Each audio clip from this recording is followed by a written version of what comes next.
बिहार में, या सिर्फ बिहार क्यों कहें, पूरे देश में युवाओं की स्थिति बहुत ही वल्नरेबल हो गई है। युवा एक तरफ परेशान हैं पेपर लीक को लेकर के, एक तरफ उनको नौकरी की चिंता सता रही है, दूसरी तरफ भ्रष्टाचार के दलदल में वो इस प्रकार से फंसते जा रहे हैं जिसका कोई इलाज उनके पास दिखाई नहीं पड़ रहा है। उनके हिस्से में सिर्फ प्रदर्शन करना और पुलिस का लाठी खाना ऐसा लगता है कि उनके भाग्य का सबब बन गया है। एक प्रकार से कहें तो उनका भाग्य बन गया है। बिहार में राजधानी पटना में पिछले कुछ दिनों से लगातार छात्र सड़क पर हैं और पुलिस के ठंडे पानी की बौछार उन पर हो रही है पुलिस के द्वारा, और लाठी चार्ज किया जा रहा है। आज इस पूरे प्रकरण में हमारे कुछ छात्र नेता जुड़ रहे हैं, हमारे साथ जुड़ गए हैं, जुड़ रहे हैं, जो ये पूरी घटना के बारे में आपको बताएंगे। लेकिन इंपॉर्टेंट बात यह है कि भ्रष्टाचार के दलदल में जिस प्रकार से स्टूडेंट का भविष्य फंसता जा रहा है, उसकी सुनवाई करेगा कौन। दिलीप कुमार जुड़ रहे हैं, छात्र नेता हैं। दिलीप जी, बहुत बहुत स्वागत है आपका। आप अभी कहां से जुड़ रहे हैं दिलीप जी? अभी कहां से जुड़ रहे हैं दिलीप जी? अभी तो हम दरभंगा अपने घर पे हैं, क्योंकि मेरी तबीयत खराब है तो मैं अभी घर पे हूँ। अच्छा दिलीप जी, ये पूरा प्रकरण हुआ क्या है, जरा बताएंगे? देखिए, जब से 17वीं का विज्ञापन आया और उसमें जो 200 एसडीएम का और 136 डीएसपी का सीट है, उसी समय से बीपीएससी के अंदर और बाहर खेल शुरू हो गया इस वैकेंसी को लेकर। और इससे पहले भी जब जब बीपीएससी में एसडीएम डीएसपी का ज्यादा सीट आया है या ज्यादा पदों पे ज्यादा सीटों पे वैकेंसी आई है बीपीएससी में, तब तब बीपीएससी में कोई ना कोई खेल हुआ है और बहुत विवादास्पद रहा एग्जाम। जैसे हम याद दिला देंगे आपको, 48 से 52वीं बीपीएससी हो, 64वीं बीपीएससी हो, उससे पहले 56 से 59वीं बीपीएससी हो, या फिर 67वीं बीपीएससी हो, सब में यही हुआ है। और अभी 17वीं में भी वही हुआ। कोचिंग माफिया हावी है बिहार में, हर परीक्षा में वो लोग सिंधमारी करते हैं। और अभी जो 200 एसडीएम 136 डीएसपी था, तो इसको लेकर कोचिंग माफिया लोग इस जुगाड़ में लगे हैं कि किसी तरह हम एसडीएम और डीएसपी के सीट को खरीद ले, पैसा भी कमा ले और बाद में दिखा दे कि हमारे कोचिंग एसडीएम बना, और सारा खेल इसी चल रहा था।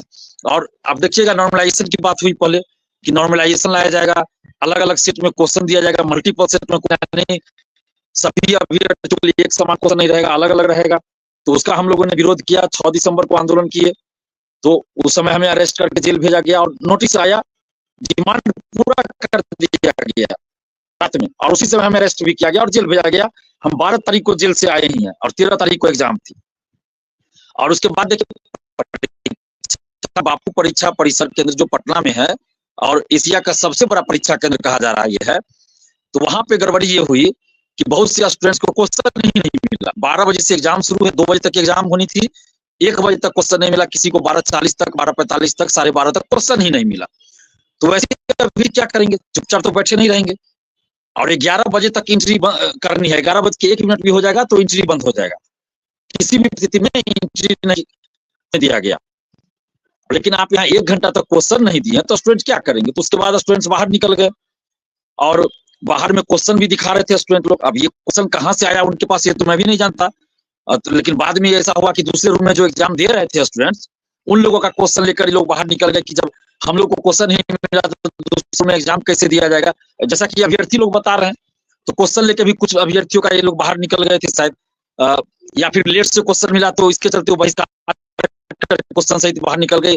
इसमें एग्जैक्ट क्या बात है वो मुझे नहीं पता है, लेकिन क्वेश्चन लेकर बाहर आए, मीडिया में चली खबर, 1, सवा 1 बजे, 1:30 बजे तक सोशल साइट सारी मीडिया में चल गया। तो उसके बाद हुआ कि भाई इस तरह से तो परीक्षा नहीं होती है ना। उसके बाद फिर अभ्यर्थी परीक्षा रद्द करने की मांग करने लगे, भाई सभी केंद्रों की परीक्षा रद्द हो, क्योंकि अंदर में जो वीडियो बना अंदर का, तो आखिर वो वीडियो कैसे बन गया, मोबाइल तो लेके कोई गया होगा तभी वीडियो बना होगा। तो जब एक सेंटर पे मोबाइल लेके आप जा ले गए कोई, तो आउट स्टेट पे भी हो सकता है लेके गया हो। और जब दोबारा दो तीन सवाल है 17वीं दिलीप आपसे। जी मैं पूरी बात, एक मिनट दिलीप जी दिलीप एक मिनट, दो तीन सवाल है। एक तो अभी आपने कहा कि जब जब एसडीएम और डीएसपी के पोस्ट ज्यादा रहते हैं तब तब ये मामला घोटाले में बड़ी तेजी से बदल जाता है। एसडीएम और डीएसपी के अलावा भी बहुत सारी वैकेंसीज होगी इस बार 64वीं जो परीक्षा आप कह रहे हैं उसमें, तो ये खाली एसडीएम और डीएसपी का जो मामला है इसका मतलब है कि इसमें जब तक पॉलिटिकल संरक्षण नहीं है, और एक एंगल आपने बताया कि कोचिंग माफिया इसमें बड़े पैमाने पर सक्रिय है। क्या कोचिंग माफिया के जरिए सरकारी मशीनरी अपना काम करती है, पॉलिटिशियन अपना धंधा चलाती है, उनके देखरेख में ये पूरा करप्शन का खेल चल रहा है? बिल्कुल बिल्कुल वही हो ही रहा है। आप देखिए पूरे देश में क्या किसी संवैधानिक संस्थान से कोई मीटिंग किया है क्या? मुझे लगता है पीएससी हो या यूपी पीसीएस हो, झारखंड का हो, क्या किसी कोचिंग प्राइवेट कोचिंग वाले से कोई भी नहीं किया अच्छा में बदलाव चाहते हैं प्रक्रिया में, उसको लेकर तो ये लोग कहते हैं यूपीएससी के रिटायर्ड चेयरमैन से या मेंबर से या रिटायर्ड आईएएस आईपीएस करते हैं। लेकिन बीपीएससी ने 30 अक्टूबर को पटना के कुछ कोचिंग शिक्षकों के साथ मीटिंग किया, प्राइवेट कोचिंग शिक्षकों के साथ, और उसमें से कुछ कोचिंग शिक्षक ऐसे हैं जिनको बीपीएससी का सिलेबस तक पता नहीं है, आप समझिए। और दूसरी तरफ पेपर लीक की जांच चल रही है। 15 मार्च को बीपीएससी टीआरई 3 का पेपर लीक हुआ, उससे पहले सिपाही का पेपर लीक हुआ पिछले साल, तो उसकी जांच अभी बिहार में चल रही है, आर्थिक अपराध इकाई कर रही है, और उस जांच में पटना कोचिंग शिक्षक का नाम। तो ऐसी परिस्थिति में आप कोचिंग शिक्षकों के साथ कैसे मीटिंग करते हैं? तो चेयरमैन और बीपीएससी पे तो सवाल उठेगा ही। और उसके बाद जो कोर्स का लेवल है इस बार वो एकदम नीचे का स्तर का है। सिपाही भर्ती की परीक्षा बिहार में हुई, उससे भी नीचे के स्तर का क्वेश्चन है, सिविल सेवा के स्तर का है ही नहीं। और चेयरमैन जुलाई अगस्त से क्या कर रहे हैं, यूपीएससी पर का क्वेश्चन देंगे। और जो पूर्व चेयरमैन चतुर प्रसाद कि भाई बीपीएससी का लेवल रहेगा क्वेश्चन का, सिविल सेवा लायक क्वेश्चन रहेगा तो 68वीं और 69th में उस लेवल का क्वेश्चन। लेकिन अचानक से 78वीं में बीपीएससी का क्वेश्चन का लेवल कोचिंग जो है प्राइवेट कोचिंग शिक्षक उनके लेवल का क्वेश्चन है। जी जी, ये खान सर की क्या भूमिका है? ये भी तो कोचिंग अपना चलाते हैं, कल उनको विद्यार्थियों ने खदेड़ा है, सुनते हैं। आप जो इशारा कर रहे हैं, आप ये कह रहे हैं कि कोचिंग इंस्टीट्यूट के लोगों से, उनके मालिकों से बीपीएससी के चेयरमैन की मुलाकात होती है, आप इसको कोरोबरेट कर रहे हैं, ये तो बहुत संगीन आरोप है। जी बिल्कुल, ये सारे अभ्यर्थी समझ चुके हैं इस बात को। और खान सर का नाम इसलिए ज्यादा ये उछल रहा है इसमें क्योंकि खान सर ही नॉर्मलाइजेशन का समर्थन किए थे बीपीएससी ऑफिस के अंदर। सारे शिक्षक विरोध किए थे, लेकिन एक खान सर थे और इनके ग्रुप के 1-2 टीचर जो नॉर्मलाइजेशन का समर्थन किए थे, यानी बीपीएससी के हाँ में हाँ मिलाए थे। और खान सर ने कहा था कि 10 से कम सेट में क्वेश्चन दीजिए, नॉर्मलाइजेशन लागू कीजिए।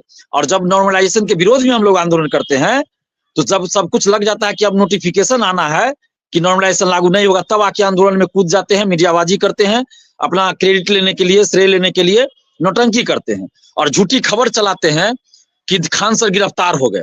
गिरफ्तार होता है दिलीप कुमार, लेकिन ये खबर अपना चैनल के माध्यम से पहले चलवाते हैं कि खान सर गिरफ्तार हो गए। पटना पुलिस ने वीडियो जारी करके कहा कि खान सर को गिरफ्तार नहीं किया गया है, न ही बुलाया गया थाना में। और उसके बाद वो क्या किए, हॉस्पिटल में जाके भर्ती हो गए। नौटंकी करते हैं। बापू परीक्षा परिसर में खान सर ने ही बीपीएससी परीक्षा से पहले टेस्ट सीरीज अपने कोचिंग का आयोजित करवाया था, और खान सर ने ही कहा था